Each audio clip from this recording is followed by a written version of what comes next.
and we are live. Welcome back to Takes by Fans. We have a great show for you today. As always, be sure to follow me on Twitter at Takes by Fans and be a part of the conversation. And come watch live daily, noon Eastern at twitch.tv/takesbyfans or at our official website, takesbyfans.com. Go up top, hit the watch tab, and whenever we are live on the site. We are live on the site, folks. It is that simple. So however you decide to watch, just make sure you're watching daily for all your sports content.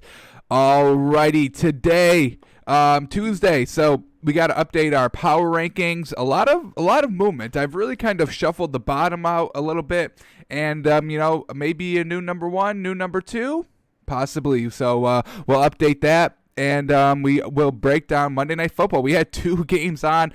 Both of them were kind of blowouts. I mean, let's be real. I mean, that Bills game, yeah, it may seem close on the scoreboard, but the Bills just could not do anything all game. And, the Cardinals, did anybody not see that coming? I mean, like, we know what Dak Prescott did with the Cowboys, and did we think they were going to get better with Andy Dalton? So, I mean, we definitely knew the Cardinals were going to win kind of straight up, and they did blow them out. So, we'll break down both of those games, and do the cash and trash list, power rankings, and then we are out of here. But hey, some news broke. I'm talking about 20 minutes ago, maybe half hour ago. It's Tua time in Miami. Yes, thank God. It's about time. I mean, honestly, this is a perfect time to do it. We're on a bye this week. Coming out the bye, we're 3-3, second in the division. The Bills are not beating the good teams. So, I mean, we can definitely make a run at the division with the extra playoff spot this year. I mean, we can definitely make a run at the wild card. So, I think this is a great move. Ryan Fitzpatrick, he's a backup quarterback. That's what he is. So, Tua, learning every week, finally got in the game last time, or on Sunday. So, that's why, so now it's making sense why you put him in there with only 2 minutes left. Game is over. So, they go and move to Tua, and I think this is the right move. Yes, Ryan Fitzpatrick can win games, but he's 50-50. He's 3-3 this season, folks. This man is literally a 50-50 quarterback, and that's why he's such a good backup, because he can win you games. Not all backup quarterbacks win you games. Ryan Fitzpatrick has a history of winning games, and winning in the big games, the big moments, the national TV games, the better teams in the league. We played pretty well against Seattle, but he had those turnovers, and we know Ryan Fitzpatrick, he's a gunslinger. He'll just go out there, he'll throw those interceptions, but he'll also throw the touchdowns most of the time. So I don't have any problem with the move. I welcome the move. I welcome the switch to Tua. Let's get this cracking. This is our franchise quarterback. Let's stop babying these quarterbacks. These people have been doing this their entire lives, folks. I mean, they didn't just wake up one day and be like, you know what? I'm going to play quarterback in the NFL, and then they just did it. No, he worked his entire life, JV, varsity, back to modified, Pee-wee football. They've been doing this their entire lives. So let's, I get the game speeds up, when you go from high school to college and college to the pros. I get it. The game speeds up, but, everything is still the same. The mechanics are still the same. The plays are, basically the same. There's only so many routes that you can come up with, so many combinations. So he's going to be good to go. He's going to give us a chance to win games. I definitely fully believe that. I think Tua's career, I mean, this is obviously just spitballing here, but I think his career is going to be like Kyler Murray, but he's going to be a better passer than Kyler Murray is. Kyler Murray's got insane speed, insane athleticism, insane quickness. Tua's got all of that as well, and I think the arm is better than Kyler Murray, and we saw what Kyler Murray did last night with his legs. Not very great passing, but with his legs, he was getting it done. So I think Tua's going to have a fantastic career in the league. He's got a chance to win now, so hey, sink or swim. I'm all about that mentality. Throw him in there. We're 3-3, have a chance at the playoffs, and the game after the bye, so Tua's official first start is going to be a home game. Absolutely fantastic. And it's against the Rams, who's been kind of shoddy. And, we'll talk about them when we do our power rankings.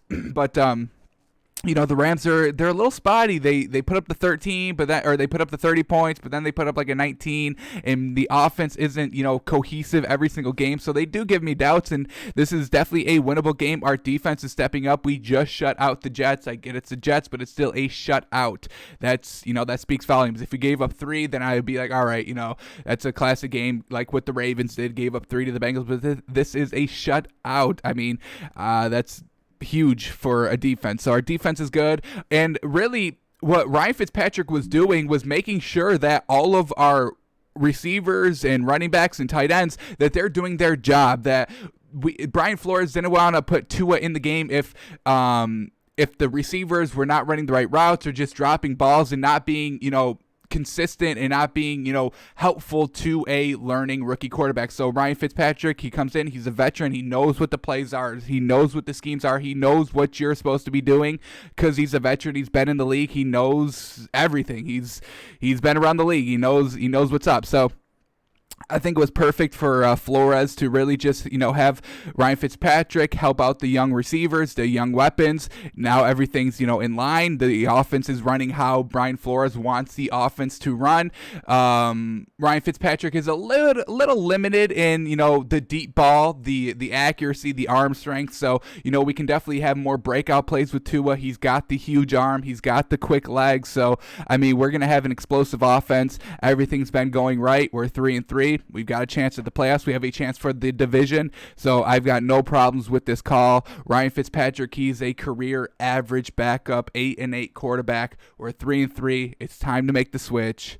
And, let's not waste any more time. Let's not finish the year, 7-9 because we rode with Ryan Fitzpatrick the entire season. And now next season we bring in Tua week 1. And now we have to figure out how he can win games. So now we go 8-8 and it's just prolonging, his career. So love the aggressiveness. Put him in here 3-3, sink or swim. And I'm going to bet that he swims, and he swims pretty damn well. So cannot wait for this. We'll be talking about this for the next, 2 weeks, because unfortunately we don't get it this Sunday because of the bye, but we will see him 2 weeks from now. So Tua starting in Miami. We welcome it. I don't want to hear anybody say this is the wrong choice. I mean, there's really no reason for you to say that. I cannot think why you would say that, and I would not go along with the reasoning that you had to think those thoughts. So Tua in Miami is happening, and I cannot wait.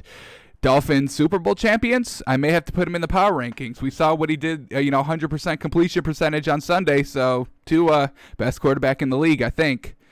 Alrighty, 2 football games on yesterday. So we'll start here with the Chiefs and Bills, the 5 o'clock game. And remember when everybody was like, hey, you owe Josh Allen an apology. So should we continue giving him apologies? I mean, what's the deal here? So Josh Allen has a miserable game, very much struggled. 14 of 27, 122 yards, 2 touchdowns, but they, came in garbage time and didn't really mean anything. And he had that interception. The turnovers are reemerging for Josh Allen, and the Bills can't beat the good teams. We've been known about this. Yes, they beat the Rams this season, but I'm not even counting that as a good win because kind of the Rams are spotty. And you gave up that huge lead and almost lost the game. So, I mean, the Bills are truly not a good team. And they confirmed it last night. I mean, they can't be competitive against the best team. So what are we doing out here, folks? Why are we competing? I truly don't know. Let's look at it. I mean, they got out to a decent start in the first quarter. They were up 10-7. Josh Allen was looking fine. I mean, you got Stephon Diggs, the touchdown early, a nice 13-play drive here. Can definitely get behind that. But then it just goes haywire. The offense sputters. They can't do anything. We're talking about 8 plays, 11 yards. That's nothing. They can't capitalize on a field goal here off the fumble. Can't capitalize off of that. Coming out of halftime, 4 and out, 3 and out, while Kansas City is getting points, touchdowns, field goals. So now they're down 23-10. We go to the fourth quarter. They're finally able to get a touchdown, but it's a little too late. They score with how much time's left on the clock? they got about 6 minutes, 30 seconds, and they cut it to a one-possession game, but then they allow the field goal. Look at this. Kansas City comes back on a 12-play, 4-minute, 38-second drive, bumps it up to 2 possessions. We're talking 9-point lead, and this is where the interception comes from. So, a garbage time interception when you're down 2 scores, so we can definitely forgive that, but we can't forgive the level of play that Josh Allen, he barely had 50% completion percentage, and he only threw for 122 yards. That's dink and dunk. The deep ball was never there, or when it was there, it was a bad throw by Josh Allen, which we know the deep ball, he has the arm to throw that. He just doesn't have the accuracy to really hit it every single time, and it sucks. Josh Allen was the leading rusher as well. That's not good. Devin Singletary needs to have more touches. 10 is not going to get it done, especially when you're facing the Chiefs. How do you beat the Chiefs? You keep Patrick Mahomes on the sideline, and what did the Bills do? They tried to fall into the trap of keeping up offensive pace with them, having Josh Allen try to sling it down the field, and he can't do it. They abandoned the run. Devin Singletary, 10 rushes for only 32 yards. Josh Allen had 8 rushes, so what is going on there?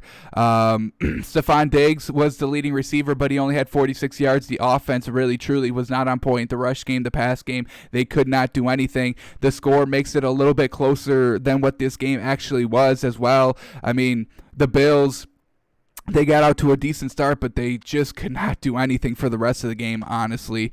And you have to chalk it up to, Patrick Mahomes just being pretty good on offense, extending the drives. We already covered one, but, a 12-play, 6-minute, 26-second drive, absolutely fantastic.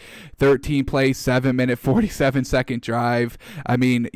A 5-minute drive that resulted in a field goal, a 4-minute, 38-second drive. So they were just running the ball, running out the clock. This wasn't the flashy Patrick Mahomes. This was just efficient, run the ball with Clyde Edwards-Helaire, who had an absolutely magnificent game. 26 carries for 161 yards. That's what they love about him. Pound it, pound it, pound it, pound it, pound it.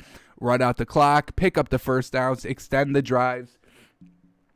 Put us in the position to score points, 3-7, however we get them, but at least we're getting points. And Clyde Edwards-Helaire had a fantastic game on the ground. Not too great in the passing game. They had decent receiving games here with Demarcus Robinson with 69 yards and Travis Kelce with 65 yards, plus he had 2 touchdowns, so well done by him. A little upsetting that Tyreek Hill never broke the big one. With his speed, he's always dangerous to rip off, an 80-yard touchdown pass just because of the sheer speed. Patrick Mahomes had a very efficient game. 21 of 26. He only had 5 incompletions on the road in Buffalo, who has a pretty decent defense. They're not trash. They held the Chiefs to 26 points. That's pretty good. Not a lot of teams can say that. So Patrick Mahomes had a good game. 2 touchdowns, no picks, pretty flawless. I don't think they turned the... Oh, no, they did. They did have 1 fumble, and it was Travis Kelce, unfortunately. But, other than that, they were able to overcome the turnover and win the game pretty convincingly. Their offense was looking good. When you're watching this game and then you look at the stats and you're like, all right, what did I see versus what am I reading? This game, when you looked at the Bills' offense, you're just like...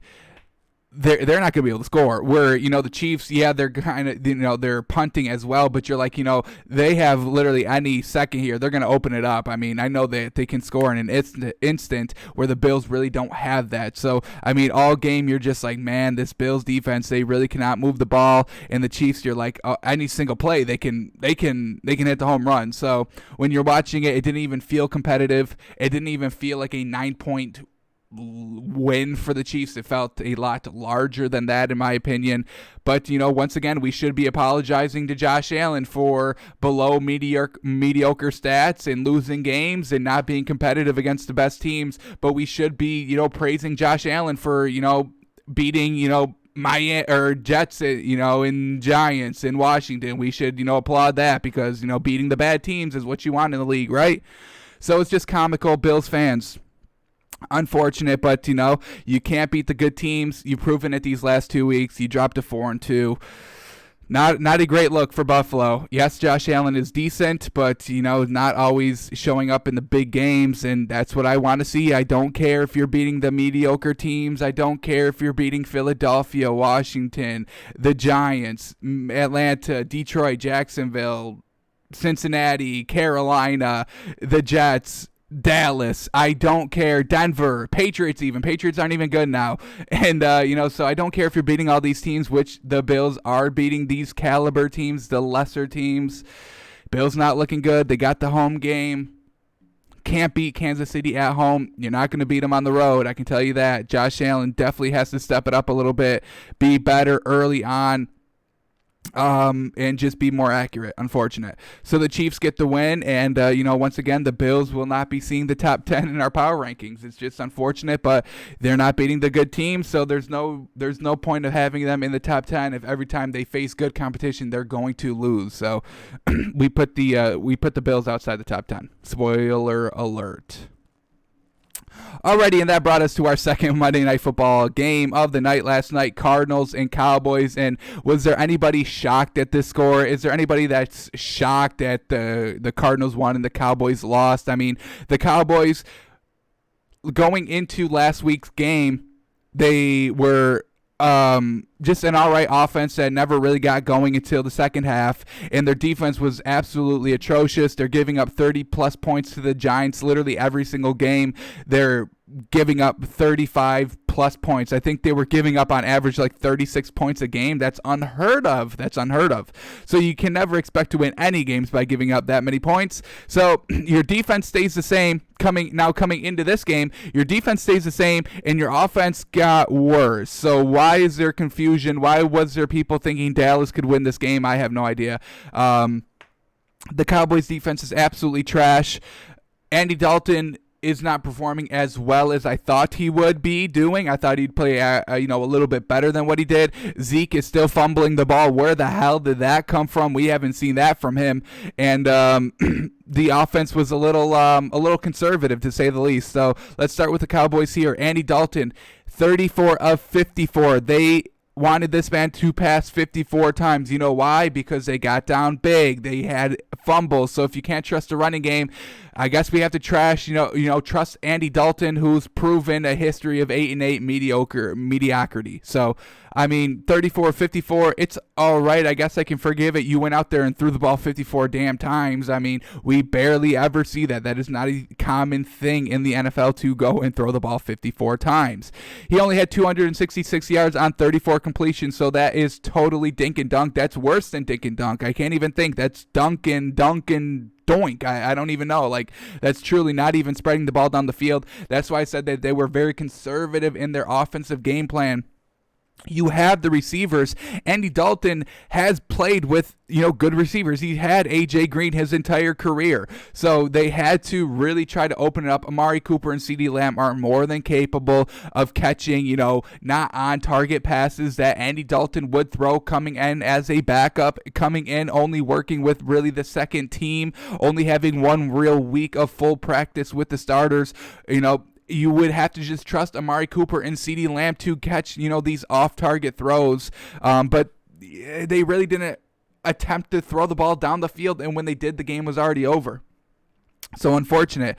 As we said with Zeke, 12 carries for 49 yards, but he had 2 fumbles, folks, and these came early, and they gave up points because of them. Alrighty, let's go over this drive chart first, and then we'll talk about the rest of the stats. So both of these teams kind of were hurting early on. They could not find it, but the difference here, yes, we see the punt by the Cardinals, then the punt by the Cowboys, then the punt again by the Cardinals, then the punt by the Cowboys, and then the punt by the Cardinals again. Most of these drives going 3 and out, but what we saw from the Cardinals was just Kyler Murray missing throws. That's why they had to go 3 and out. Where the Cowboys, they just couldn't get it going. They were conservative. They weren't letting Andy Dalton throw the ball deep downfield. The rushing game was getting nothing. So those were true 3 and outs. So, even as, we were watching this game early on, we knew that this Cardinals was still the better team. And, the Cowboys, their offense really could not do anything all night. Whereas, Arizona, it was just Kyler Murray missing a lot of throws. When we look at his completion percentage, it is going to be comical. Well, we get there in a second. But then the fumble happens, and then Arizona finally cashes in. They've got a shorter field. They work with it, a nice drive there. And then what happens again? Zeke fumbles again on the next drive that he just fumbled on, and once again, it leads to a short field. They only had to go 27 yards this time, and they score a touchdown, jump-starting that offense that was struggling a little bit to get Kyler Murray kind of settled down. So those fumbles really helped out the Cardinals tremendously. It got the offense jump started, and they just carried on after that. After those fumbles leading to touchdowns, the touchdown are still happening. The 80-play deep shot. Let's check this out, because this was absolutely magnificent. They were trying to set this play up all game. Kyler Murray was just kept on missing it, so they were finally able to get this one to hit. Look at this ball. Look at how wide open he is. Just right on the money, right on stride. Keeps it going. One play, 80 yards. That's all you need, because Kyler Murray, they were setting it up, this play, the deep ball, and Kyler Murray's got the arm to do so. That's why I'm so excited to watch Tua play. I really think he is comparable to Kyler Murray, and I think Tua does have the better arm. All right, so the touchdown there. Now they're up 21-3. Dallas in the red zone struggled to punch it in for a touchdown. So they have to settle for a field goal right before halftime. They may have thought that scoring would kind of, jumpstart them, got a lot of momentum going into halftime, but it did not, because what happens on their first drive in the second half? Well, that's where the interception comes, and it's Andy Dalton intercepted. Let's watch this, because it's not a good one, folks. It's not a good one. He should have been picked off once before this as well for a lazy ball, and just... Oh, hang on. No, this wasn't it. This was the pass. This should have been called for pass interference. I forgot. Yeah, so we might have to open this up in the Game Pass window, because I don't know if we'll get the good replay here. But this, I don't know how they call this an interception. This is clearly pass interference. They let it go, and I was truly kind of stunned watching it. Let's bring that play up in the Game Pass window here. Break it down a little bit, because I really just could not believe what the heck. I saw them not throwing the flag for some reason on that one play. But it turned into an interception. Unfortunate. Sign in here. Alrighty, let's bring it up real quick. Try to get here quickly. Alrighty, we got to go third quarter. Interception right here. All right. So we'll try to speed this up. I just want to watch the replay from the one good angle, because this is truly pass interference. We get the replay right here. Let's slow it down. So he's just going to kind of run an out route to the sideline. As he goes and breaks, he runs right into Kirkpatrick here. And look, he gets the hands on him, interrupts the route. I mean, literally pushes him down. They don't call pass interference, or at least illegal contact. And then he's free to make the interception. I mean, you have to call that a penalty, and they didn't. And, sometimes, the call goes your way, and sometimes it doesn't. And it's just unfortunate for the Cowboys, because nothing was going their way the entire game. And that call really just sealed it. So the Cardinals get the pick. They cash in with the touchdown. Missed field goal, another interception. This one is his fault. This one definitely should have been an interception. So we can look at this one, 13-20, I believe, in the fourth quarter. We'll check this one out real quick.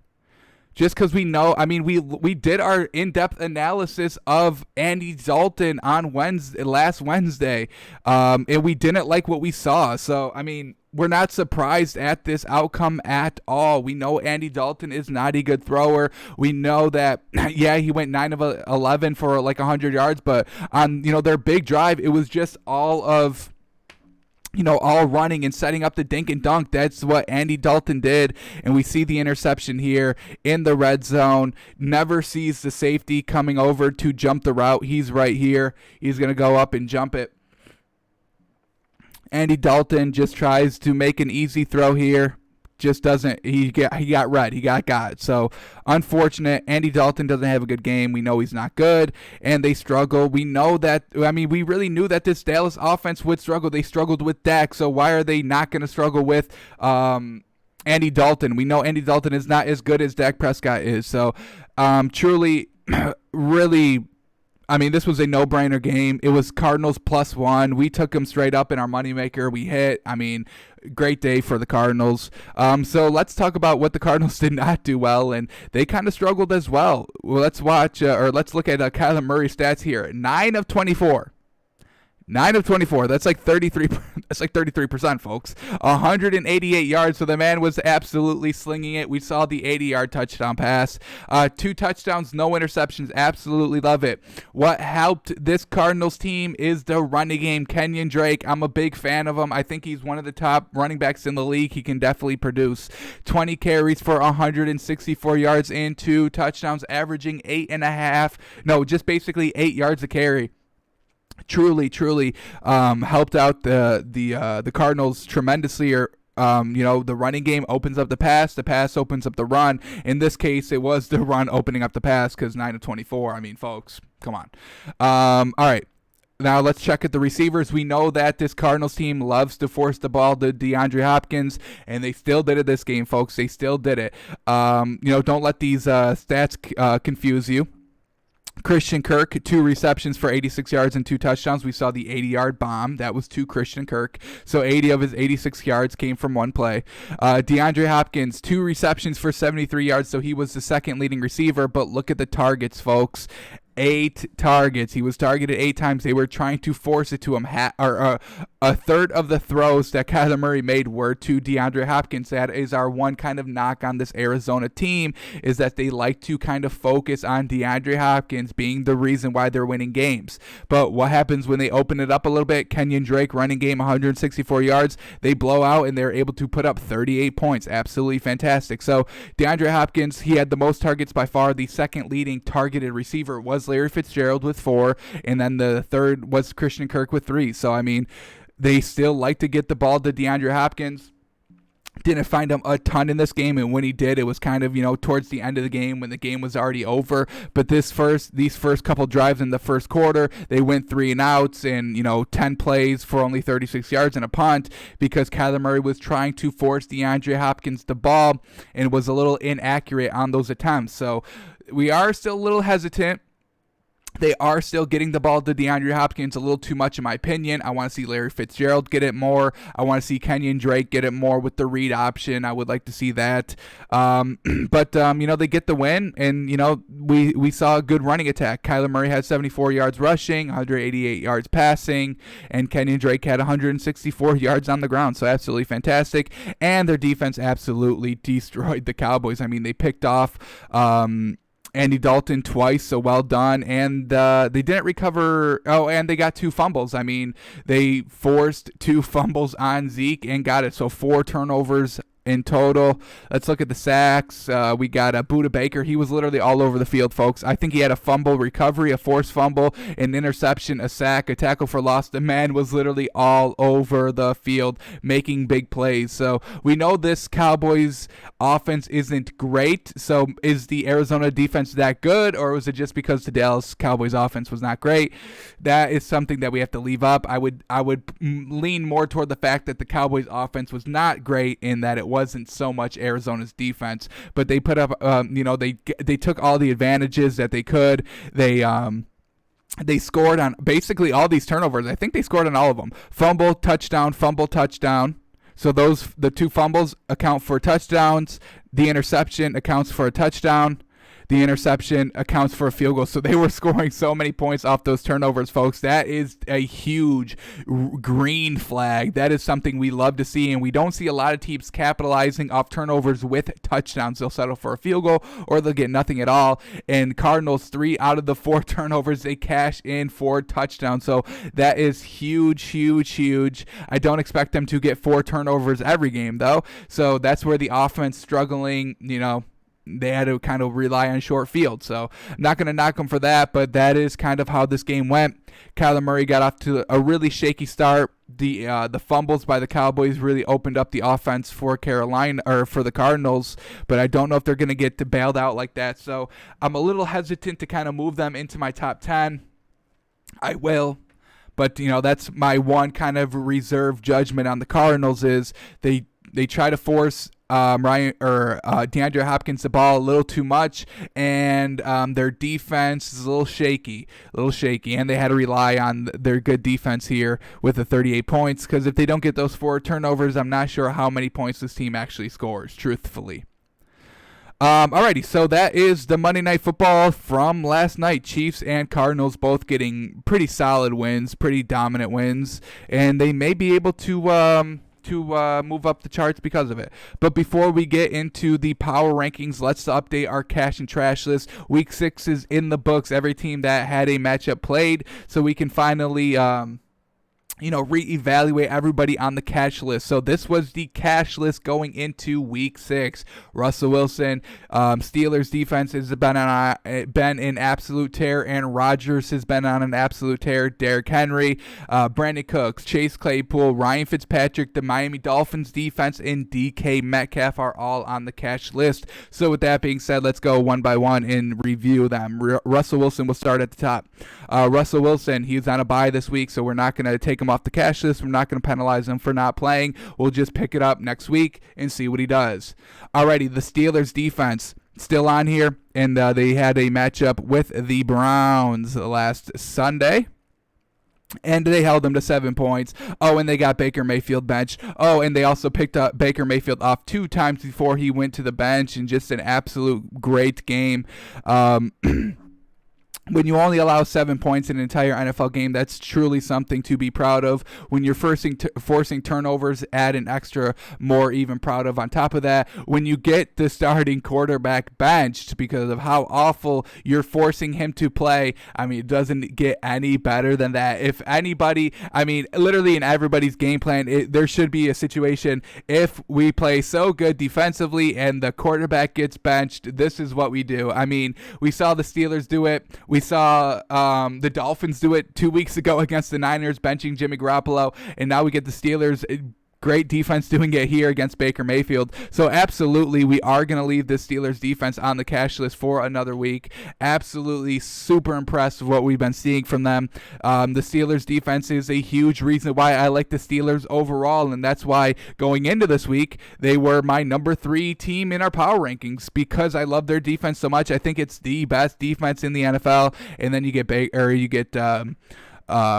Big Ben not turning the ball over. I mean, that's just a perfect combination. Alrighty, Aaron Rodgers. Jeez, darn, Aaron. You really messed everything up this week. We like, on our Wednesday shows because Aaron Rodgers and the Packers have been putting up 40 points and winning games. We do on Wednesday our random drive sequence from the Packers, and we can't even do it this week because Aaron Rodgers went and threw no touchdowns and 2 interceptions. Just so super unfortunate, and back-to-back interceptions and 1 pick six, and really swung momentum to the Bucs, and then they held on to it for the rest of the game. They came out good, got a nice 10-0 lead for the Packers, but then Aaron Rodgers starts throwing interceptions, really just messes everything up. Bucs scored 28 points in the second quarter, and that's the game. That's all you guys need to know from that game. And unfortunately, we are going to have to take Aaron Rodgers off the cash list. It's truly unfortunate, truly. But hopefully he gets back on here. All right, Derrick Henry. Well, we already know he's going to be on here because the man had an absolute beast game. Let's get to the stats. It's over 200 yards. Am I bugging? Did I pass the game already? Here it is right here. Alrighty. Derrick Henry, 22 rushes for 212 yards and 2 touchdowns. I mean, and he had 52 yards catching. I mean, this man was on an absolute tear. Put up the yards. I mean, he was averaging over 9.5 yards a carry. I mean, geez, every time he touches the ball is a first down. Rushing the ball, it's absolutely fantastic. Derrick Henry, you can definitely stay on the cash list. Love watching him play. I think he's the best running back in the league, and very, very happy that he did get the contract he kind of deserves, and he's, the focal point of that Titans offense that has a chance to really kind of be the best team in the NFL, and really, I think they might be the best AFC team. Am I crazy for saying that? I don't think so. All right, Brandon Cooks now. So we can keep it here with the Texans-Titans game. But Brandon Cooks had a great game last week, 2 weeks ago, but not great this week. I mean, just, a pretty good game. 9 catches. He had 9 targets, caught them all for 68 yards and a touchdown. That's a very solid game. I'm just so impressed by the Texans. I mean, every one of the receivers just getting, touchdowns. Randall Cobb, Brandon Cooks, Darren Fells, and Will Fuller all getting touchdown passes. I mean, I love to see it. But I digress, and we have to just look at Brandon Cooks, and he's just it was a solid game, not a cash list game. So unfortunately, we are going to have to take him off the cash list, and his team lost. Unfortunate. But just a very solid performance. All right, let's go to Chase Claypool now. Remember, he had 4 touchdowns last week, 2 weeks ago. Didn't do as good as he did 2 weeks ago, obviously, because that's hard to duplicate. But this is what he did. 2 receptions for 7 yards and a touchdown. I mean, good for the touchdown, but everything else was definitely not cash. So unfortunately, we are going to have to take Chase Claypool off the cash list.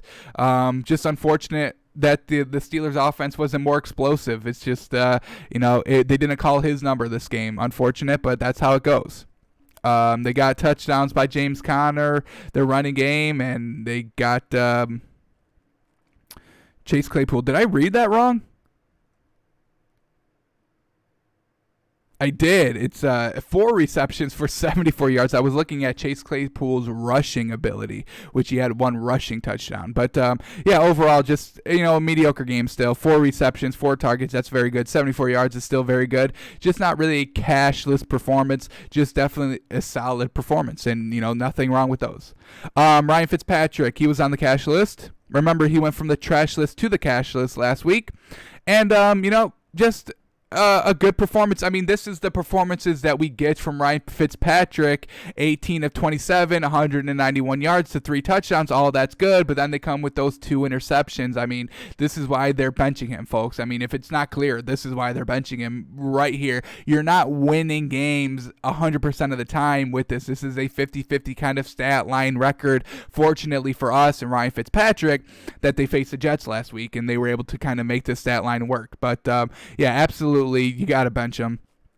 This is what he does, folks. Do not fall in love with his magic and keep him around a little too long. It's unfortunate, and I appreciate literally everything Ryan Fitzpatrick has done for the Dolphins these last 2 seasons. I'm not knocking the man, but this is what the man is. It's just unfortunate. I mean, do you want to be the best on something? Do you want to be the best backup quarterback in the league? You can't be the best backup quarterback and then try to be the best quarterback as well. I mean, it's not going to work out. So, Ryan Fitzpatrick, a huge salute to your service, but this is unfortunately the last time you are going to be on the cash list, and I'm glad we were able to get you on here at least once. So well done. The Thursday Night Football win against the Jags, I mean, you won me over. Yeah, you still won me over. So Ryan Fitzpatrick, honorable service for the Dolphins.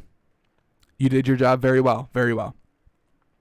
Alrighty, the Dolphins defense, remember we benched Jimmy Garoppolo last week, and then we shut out the Jets this week, so absolutely I'm leaving the Dolphins defense on here. If you shut out a team, folks, I mean, you can't get any better than that to allow 0 points in a game. I don't think it's been done this season. I think we are the first to do it.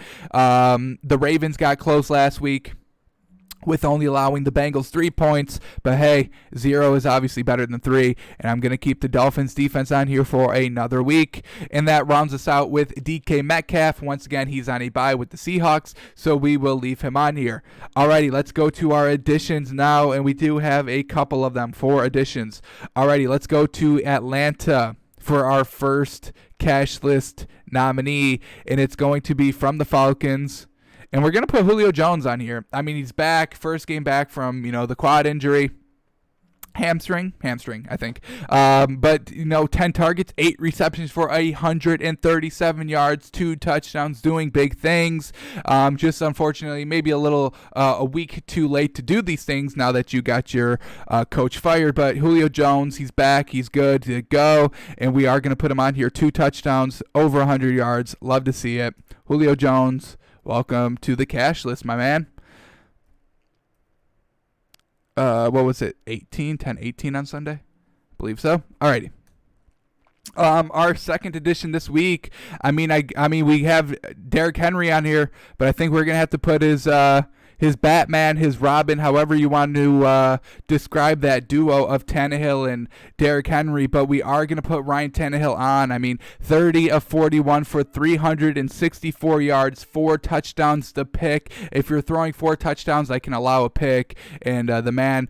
Andy had a game-winning drive, game-tying touchdown drive, and helped with the game-winning drive. I mean, just absolute clutch.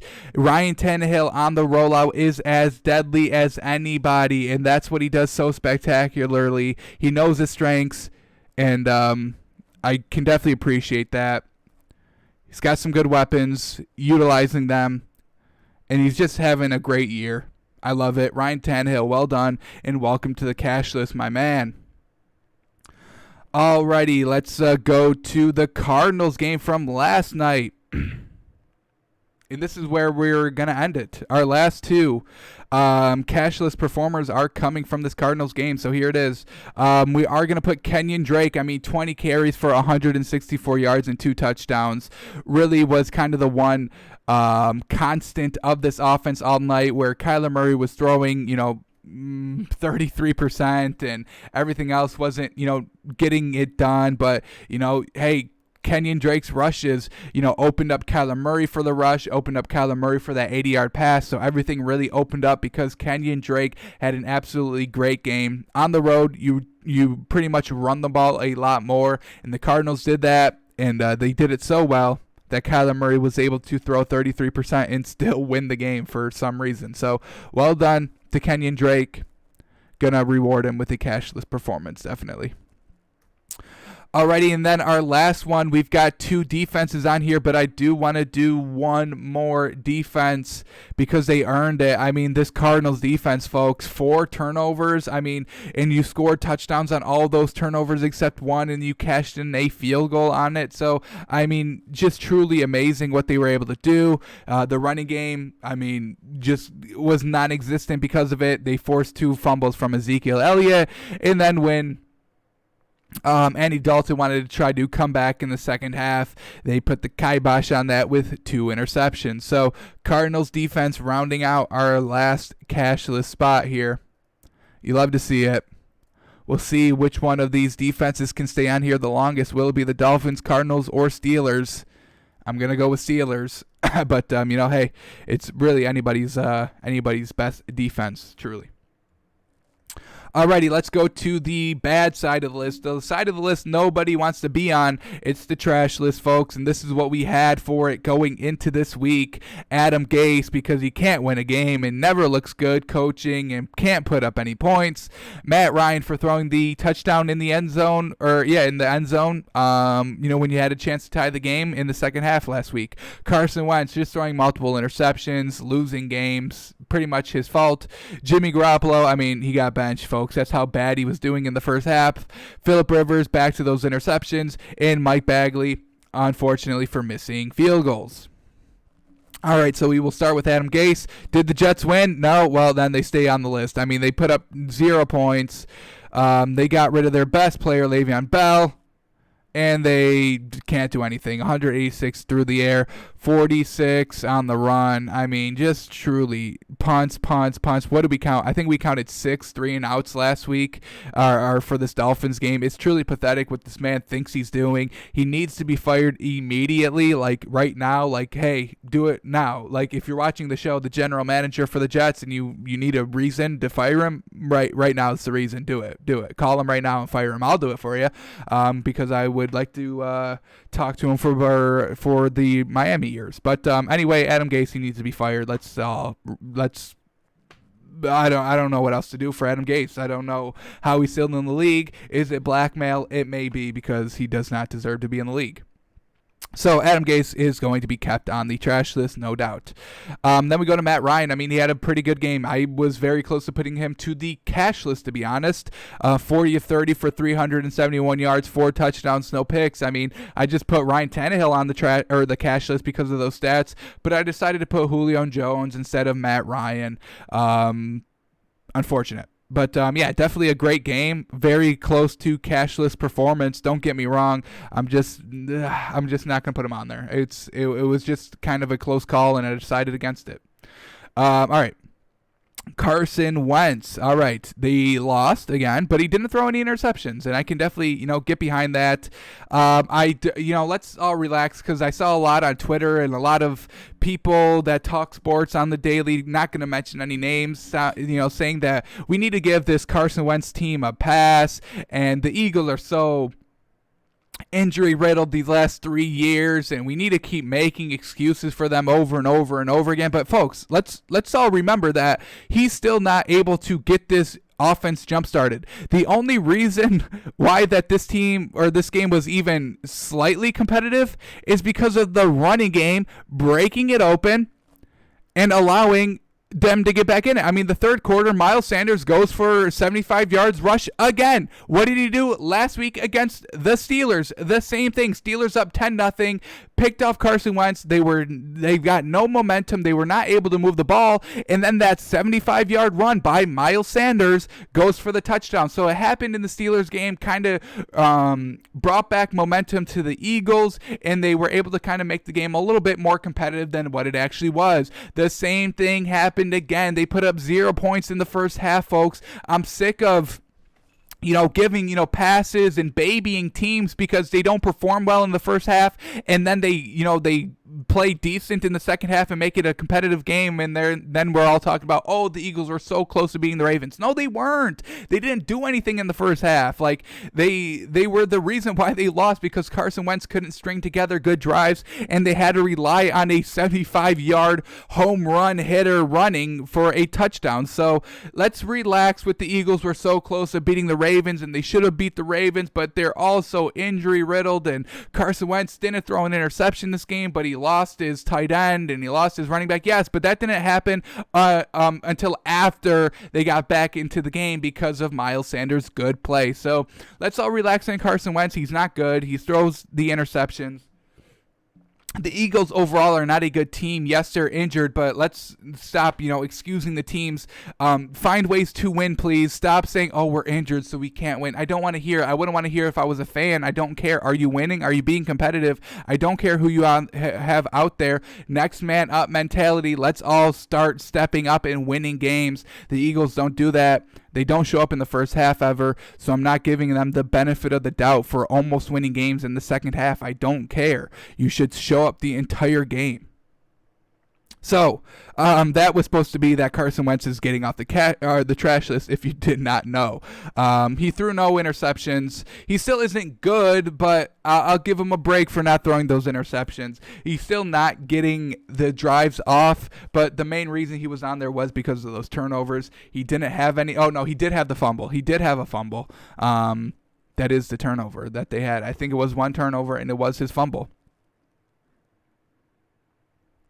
Yeah, he's the only one that lost one of the fumbles. Unfortunate. So I guess maybe we could have kept him on. You know what? I think I am.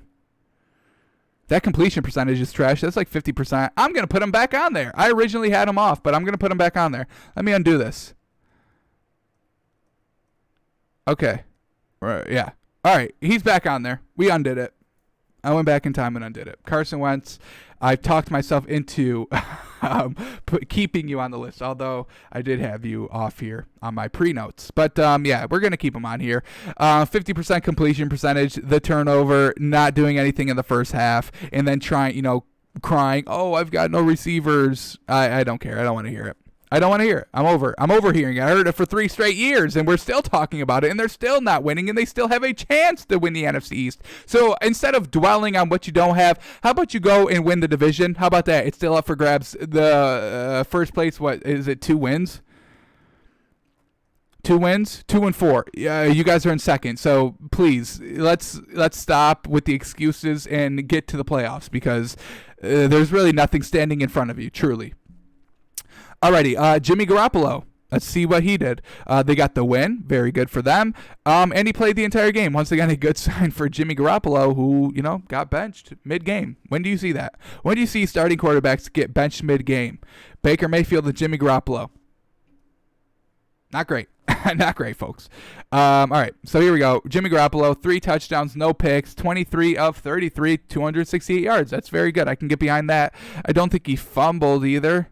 You lose a fumble? Nope. Perfect. Yeah, so Jimmy Garoppolo, well done. You can definitely get off the trash list. You lead your team to a victory. You got punched in the mouth 2 weeks ago, and you get right back on your feet. Absolutely love it, and you deliver a good performance. 3 touchdowns, no picks, and a win.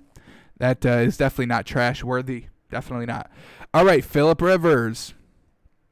Lost against the Browns 2 weeks ago? Yeah, Browns. So what do they got this week? They're back to winning. They had the Bengals this week. Here's the game. He had the 1 interception. Did he fumble this? Did he also fumble? No. But he did have the interception, but he did have 3 touchdowns, and they got down big, but he never gave up, and they ended up winning. So I guess I can excuse that interception. 29 of 44 for 371 yards, slinging it around the field. 3 touchdowns. Definitely not a trash list performance, so we can take him off. Look at all these quarterbacks getting off the trash list in 1 week. You love to see it. All right, and then Mike Bagley, he was on a bye, so unfortunately we cannot judge him, so he is going to have to stay on the trash list for another week. Hopefully he gets off next week. All right, we do have some additions, and here we go. We are going to add 2 quarterbacks and a running back. So let's kick it off here. The first game is going to go to Dallas, and I mean, Zeke, you keep fumbling the ball. What the heck is going on? You fumble the ball.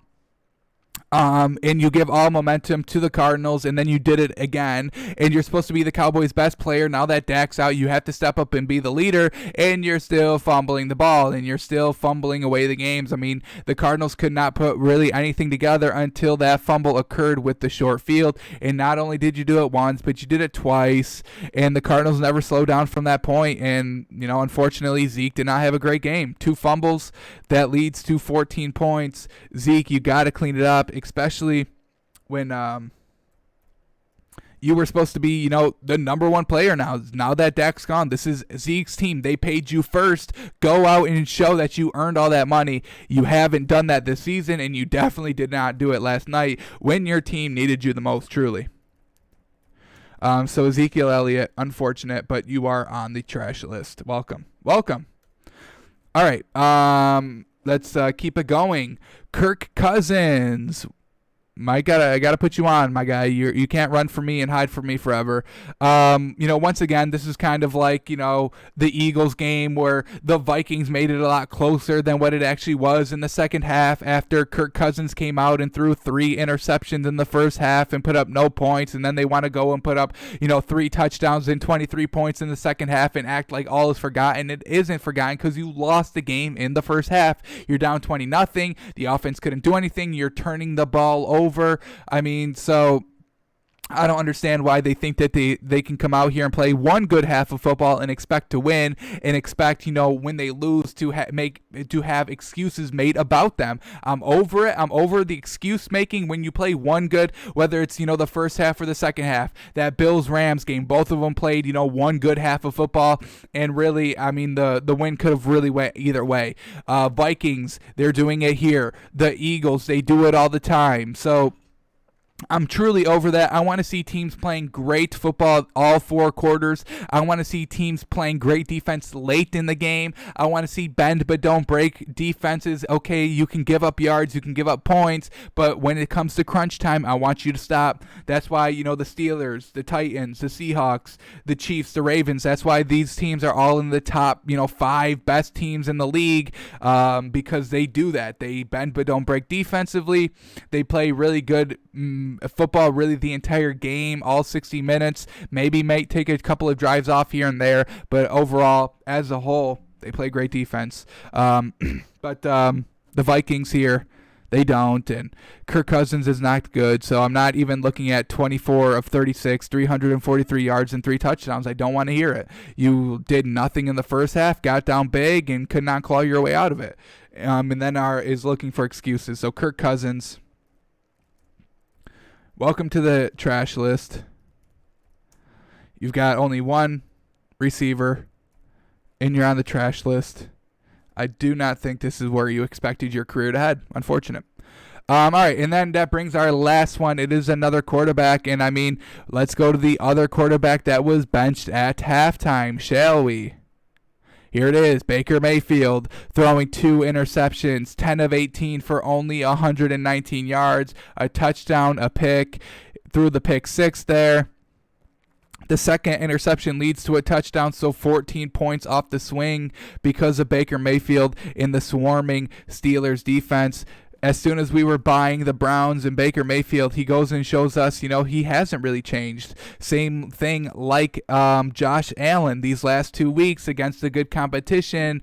These teams shrank. Baker Mayfield and the Browns, Josh Allen and the Bills. Unfortunate. Truly, but Baker Mayfield, welcome to the trash list. Very close to putting Josh Allen on this list as well, but we'll keep him off for another week. We'll see what he does, but those interceptions got to tone him down a little bit, and really just has to start, being more accurate on the deep ball, because most of the time it is open, and especially when you have Stephon Diggs, I'm taking that chance, that 50-50 ball literally every single time. So Josh Allen's got to get better. Got to start competing against these better teams. I mean, I don't care what you do against, below 500 teams. I don't care. All right. So this is the new Cash and Trash list going into week number 7. Well, welcome to all the additions on the Cash list, and congrats to everybody staying on. And unfortunately for Adam Gase and Carson Wentz, they will be on here another week, and they got some good company. Zeke and Kirk Cousins and Baker Mayfield, all of these people could have a chance to stay on this trash list for a very long time, folks. Alrighty, that brings us to our main topic, our main segment of the day, our power rankings. Where do the teams lie after 6 full weeks of games? We've got some good undefeated teams. We've got some, some hit or miss teams, but we are going to have a little bit of a shakeup in our top 10. So without further ado, let's get to it. New Orleans Saints are no longer the number 10 team, even though they didn't play. I did want to move up a couple of teams, so there is a little shift here. Saints are no longer 10. Are they on here still? Well, you'll just have to wait and find out. But our new number 10 team is going to be the Arizona Cardinals. Kyler Murray did not play very well, and that is something to be concerned with. But overall, of what this team showed that they can do last night, their defense was great. I don't put a date on these. So the Arizona Cardinals, last night, it proved, their defense can play at a high level. They do have some good playmakers, some nice interceptions, and some good fumble forces. Kyler Murray didn't play well, but they still found ways to win and put up a lot of points. I can definitely respect that. I can respect that the offense was able to create opportunities to score points off of utilizing short fields. I'm 100% with that. Playing great. They gave up, what did they give up? 7 points? 7, 10? 10 points. I can definitely get behind that as well. The one thing I don't like that I am continuing to see and wish I didn't see, they forced DeAndre Hopkins the ball. Once again, another kind of red flag, but they were still able to put up 38 points. They were able to still kind of, get out of that slow start. Forcing the turnover. So good defense leads to good offense. Definitely have to keep an eye on Kyler Murray. This Dallas defense isn't anything special, so the fact that he had 33% completion percentage is a little alarming, but overall the offense is still good, and they're still able to put up 38 points, and Kyler Murray is still good, and I think I got to rock with the Cardinals. There is some red flags, though, so I'm going to keep them at number 10. We've had them in our power rankings before this season, but we had to throw them off after they started 2-0, and then they went 0-2, and then, last week they had the Jets, and they looked okay. They put up 30, then they put up 38 last week, but the Jets and Dallas defenses really aren't anything special. But I'm still liking what I'm seeing, but I'm not liking everything that I'm seeing. But, in the grand scheme of things, there's not a lot of great teams in this league. There's not a lot of even good teams in this league. I think the Cardinals, on their best day is very good, maybe even great. But, some red flags. That's why we're not going to move them up any past 10. We definitely need to see what they do next week. Who do they face next week? Let me see that, because that will be a huge tell. Cardinals, come on. Load it up. All right, we'll come back, because I'm not going to sit here all day. Alrighty. See if I can refresh this. You going to come up? Going to pop up? Perfect. All right. Cardinals next week. Seahawks, oh my God, they're at home. This is going to be a true game. So, yeah, definitely room for, improvement from this 10 position from the Cardinals if they can come out and play very well against the Seahawks, no doubt. But, that's going to be, a telling game, definitely. All they need to do, the Cardinals, to keep that kind of number 10 position. If they lose to the Seahawks, that's not going to be, my main indication of, do I move the Cardinals back off this list? It's, are they competitive? How are they winning? How are they losing? I need to see it all. But they definitely have a chance to stay on the top 10 even if they lose. And if they win it, I mean, they can definitely move up a couple spots. But Cardinals are the new number 10 team. Alrighty, number 9, we are going to move the 49ers up here.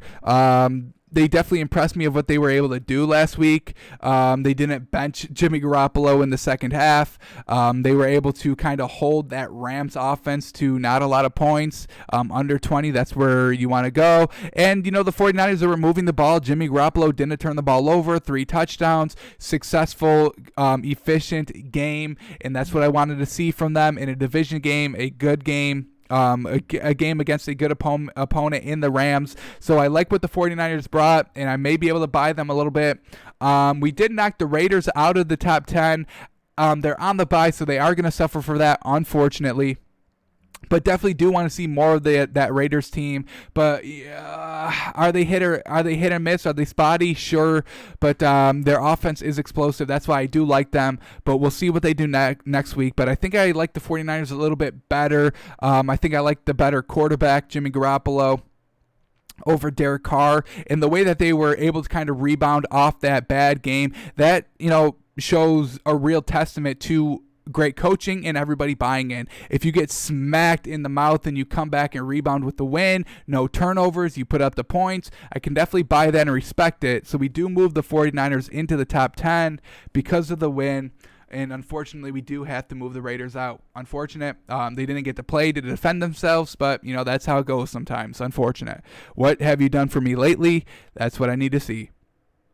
Alrighty, so new number 8, Cleveland Browns are definitely off the top 10.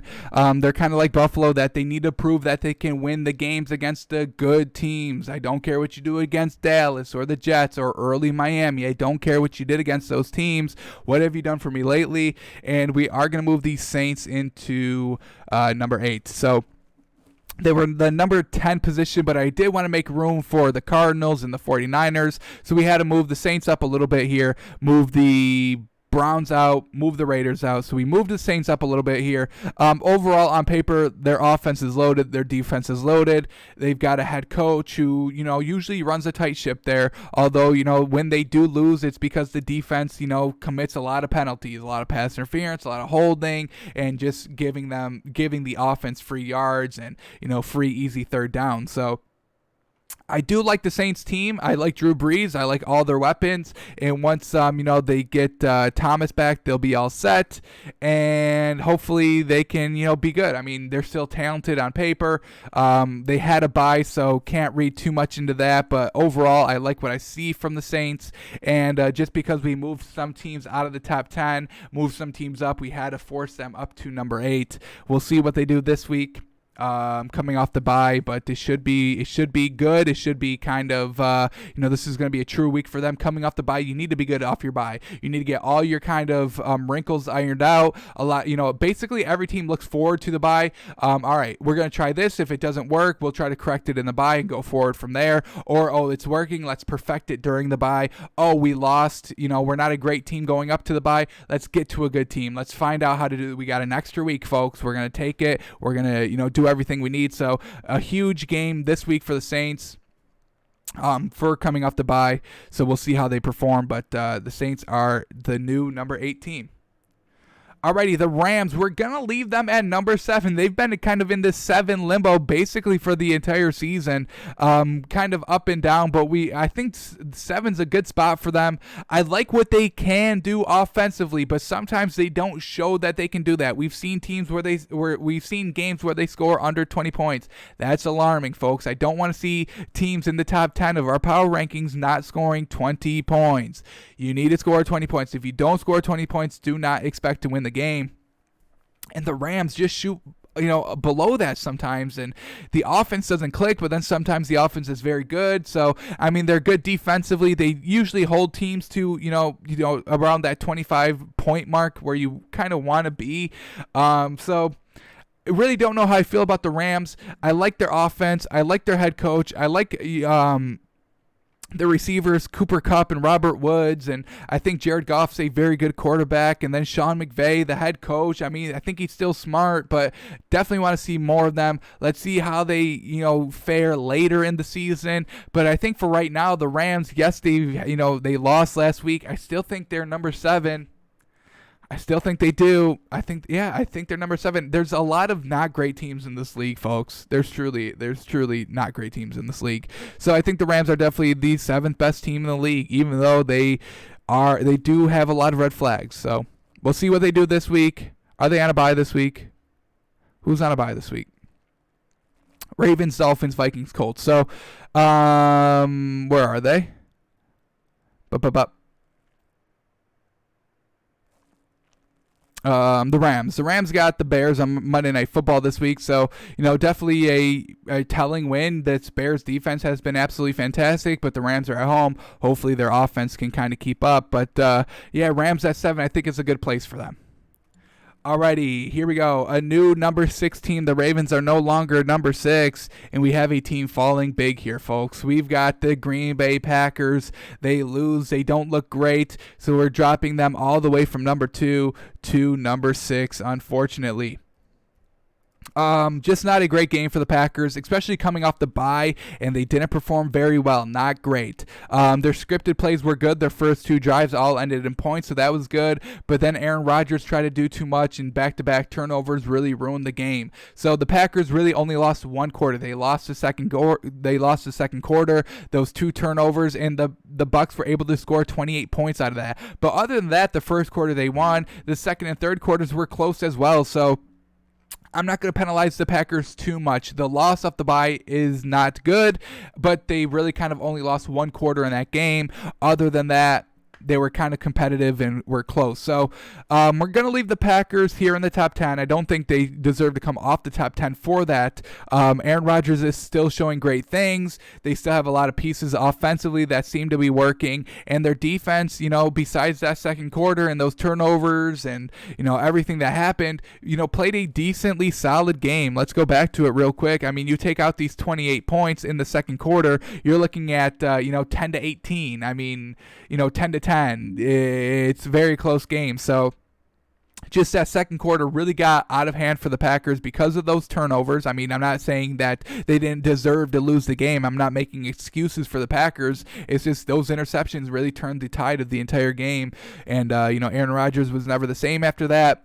Kind of seemed like a pack it up, let's go home mentality. It's over at halftime, and he's just truly unfortunate. But I expect the Packers to kind of rebound, and the Bucs, definitely promising.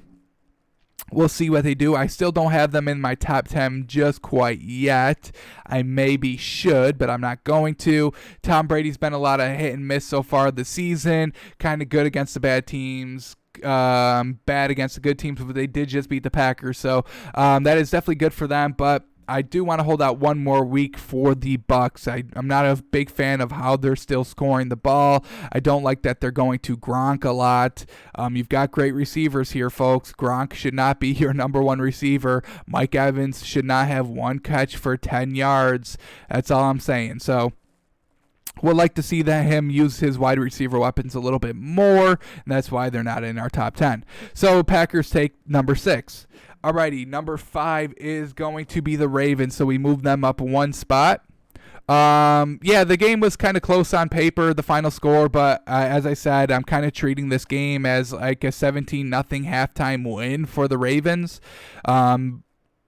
The Eagles could not do anything. Miles Sanders jumpstarts the offense somehow, and then Carson Wentz wants to try and come alive. But overall, the Ravens They do put up a lot of points. The one thing that concerns me, and this is why they're not any higher on the power rankings, is because Lamar Jackson doesn't go out and throw it 250 yards a game, and that's how you kind of have to win in this league. His run game really sets up the pass. His run game is a huge proponent of his game in general. I'm not a big fan of that. I would like to see you use your legs as kind of like an escape option, a safety blanket, not a main feature. So that's why we have the Ravens at only number 5. But other than that, their offense is good. Lamar Jackson's good. He gets it done. He doesn't really turn the ball over, but would like to see him throw the ball a little bit more and maybe run a little less. Alrighty, but it's getting wins, so, who am I, right? All right, number 4 is going to be the Chiefs, so we bumped them up one spot as well. Great win against Buffalo. Great job by Patrick Mahomes. I mean, very efficient game. Only 5 incompletions. Clyde Edwards-Helaire getting it done, 161 yards. I mean, and they just bring in Le'Veon Bell. So they're getting they have so many pieces offensively. They've got so much speed. Clyde Edwards-Helaire is just bringing in the beef. So, I mean, this Chiefs team is very good. Then they just went into Buffalo last night and absolutely kind of destroyed them. Really shut them down. So, love what the Chiefs are doing at number 4. Definitely respectable. It's just sometimes the Chiefs kind of get late to the party scoring wise, have to do a lot in the fourth quarter sometimes, so that's why they're no higher than 4. Alrighty, Pittsburgh Steelers, number 3. Are they still number 3? Yes, they're still number 3. I mean, what a great game by them. In their first real competition, their hardest game on the schedule thus far this season, and they hold them to 7 points, and they put up 38, and they just look good all over. Big Ben is not turning the ball over. Just solid performances, 14 of 22, 162 yards, touchdown. James Conner, 100-yard rusher. Chase Claypool, 74 yards, receiving. So, this receiving core of the Steelers is truly great. James Washington, Chase Claypool, and Juju Smith-Schuster, all tall, fast receivers. And then the safety blanket, Eric Ebron, for the tight end position. So, absolutely in love with the Steelers defense, and the Steelers offense is just good too, folks. I mean, the Steelers team, they have everything. So number 3, third best team in the league, definitely. I can definitely see that. All right, number 2, who is it going to be? Well, look no further. We're going to put, you know what? I'm going to make the switch. The new number 2 team is the Seattle Seahawks. They're off the bye, so unfortunately they couldn't prove this week of why they should be number 1, and the Titans came in and really swept it up too. So I'm going to put the Tennessee Titans on number 1.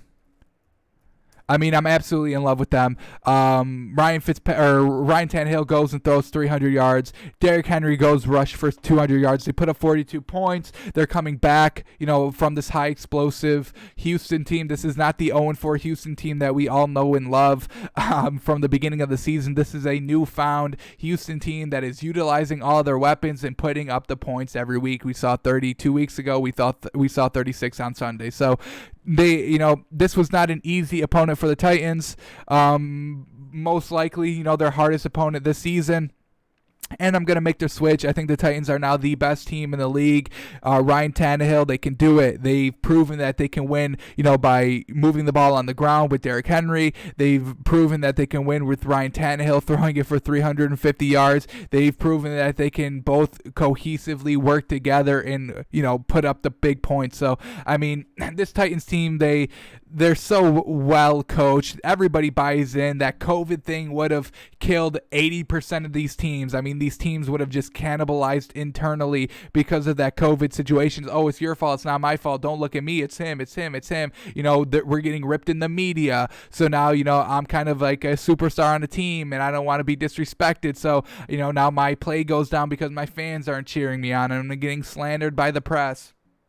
That narrative would have killed 80% of the teams, but this Titans team is strong. Everybody buys in. Nobody's bigger than the team. I mean, I said that all the time in basketball when I was talking about the Miami Heat, but I think we have to talk about that with the Titans. Nobody's bigger than this team. Everybody buys in. Everybody does their job. In love with this Titans team. So we moved the Seahawks back to number 2. It's just unfortunate. they're on a bye this week, can't have that recency bias, I guess. So it's unfortunate, but we are going to move.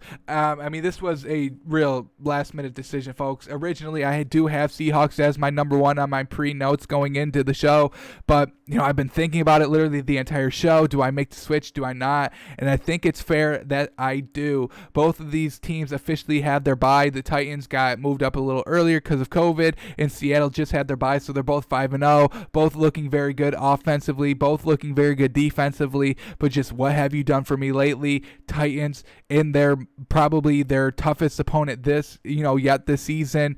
Kind of a shorter week because they had the Bills on Tuesday night 2 weeks ago. Love the Titans, absolutely love them. The Seahawks, they just didn't play this week. It's unfortunate. I could not see them in action. Could not see, if Russell Wilson is going to continue to be Russell Wilson, or is he going to show Aaron Rodgers? You know what I mean? Is he going to have an Aaron Rodgers game? Who's going to crumble first, Titans or Seahawks or Steelers? But these are easily the three best teams in the league. They've got great offenses and they have great defenses. Titans defense isn't as great as Seattle's or the Steelers, but man, oh man, Ryan Tannehill and Derrick Henry combo last week. Truly amazing. 6 touchdowns between those two. All the yards, the game-winning drives, the overtime drives, just confident, cool, calm, collected. I love it. I love what I see from the Titans. So this is the new top 10 going into week number 7. It's close. We got to put the Bucs in here at some point, but who is going to be the team that loses so the Bucs can get on here? The Bucs have all the talent. They just have to string together some wins. I would probably put the Bucs at number 11 and probably the Raiders at number 12. So that's the outside looking in, Bucs and Raiders most likely. What do I got here? Anything else? Any other teams outside looking in? I don't think so. Can't put the Patriots. So Bucs and Raiders, and they play each other. Look at that. This week they play each other. So, definitely could, potentially fight their way in at number 10 if another team loses at the bottom. But, there's really not that many great teams. Bucs, Raiders, both outside looking in. Maybe you put the Bears, but I don't trust Nick Foles, and until he starts showing me something great, I need a solid 3-week stretch of him completing 65% of his throws and looking good. Don't think he can pull it off. So, there's truly just not that many great teams in this league, folks. We'll see what Tua does in 2 weeks. Maybe he can make a splash. Dolphins at 3-3. Defense is looking good. Possibly put them at maybe number 13, outside looking in. Raiders, Bucs at number 11, Raiders at 12, Dolphins at 13, Bears at 14, most likely. That's how I would rank the outside looking in. But we'll see what happens on week number 7. Gonna be a good one. Tomorrow we'll be doing in-depth film analysis. You know what we do on our Wednesday shows. We'll still look at Nick Foles. Let's see how he's looking. Is the accuracy not there? I watched most of this game live, and I did not really like what I was seeing from Nick Foles anyway. But we'll take a deeper look at it. Let's see how he's looking. We'll watch Joe Burrow. What did he look like on these first couple of touchdowns where they were able to get out to a good lead? We'll watch Phillip Rivers come back. Might look at one, maybe Matthew Stafford drive. Let's look at, they're always scoring touchdowns in the first quarter. So let's look at that. We looked at one last week, wasn't too impressed with it, but we'll look at one more. Let's see what this Lions team is all about, this Lions offense. We'll look at the Falcons tomorrow in depth. A nice little probably random touchdown drive. Let's see how a free looking without a Dan Quinn head coach is going for the Falcons. Like the Texans, they win their first game without their head coach. Texans end up losing their second game, but they had to face a true, number one team in the league, with the Titans. So I expect the Falcons, offense to continue to dominate, but we'll look at them a little bit deeper tomorrow and see what's actually going on.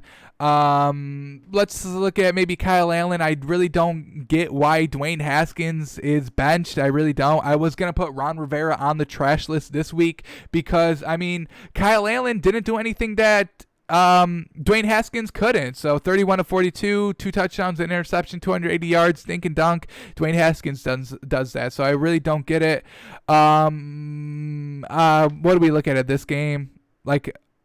Maybe, I guess we look at Carson Wentz's last touchdown, and let's all, be apologizing to this man. I don't know what to look at that game. Maybe we won't. Steelers, let's look at their defense. We'll look at all 4 turnovers of the Browns, or just the 2 interceptions by Baker Mayfield. We'll look at those. Texans, Titans, we got to look at this Titans last game winning drives, folks. They are pretty good, so we'll look at that. We got to see what's going on with New England. Why did they only put up 12 points? Dolphins, we may look at their defense, but, I mean, this is a Jets team we're not going to learn anything about. Green Bay, we'll look at these Aaron Rodgers turnovers. 49ers might look at Jimmy Garoppolo. The Buffalo will look at Josh Allen, so we can, trash on him some more, and we'll look at Andy Dalton and Kyler Murray. So a couple of narratives we'll go over, a couple of drives we'll get in depth into tomorrow in our film review. But yeah, that's going to do it for us today. We got a new trash list, new trash and cash list, new power rankings, all good to go. So we're ready for tomorrow. When we finish kind of talking about week 6 tomorrow, when we do our film review, and then Thursday, Friday, we start talking about week 7. But be sure to follow me on Twitter at Takes by Fans. Be a part of the conversation. Let me know what you guys think. I want to hear from you guys. This is Takes by Fans. I want to know what the fans are thinking. And for that to happen, I do need a little bit more fans. You understand? So be sure to follow me on Twitter, please. It was much appreciated. And then come watch live daily, noon Eastern, twitch.tv/takesbyfans, or go to takesbyfans.com. We have all of our content on there, our trash list, our cash list, our power rankings, our clips, our watch tab. I mean, literally, it's all there. If you want to support the show, that's where you go and do it. So check out the website, watch on the website if that's what you want to do. Alrighty, that will do it. We are out of here, and we'll see you tomorrow, noon Eastern, folks. Alrighty, thanks for coming out. Thanks for watching. We will see you tomorrow.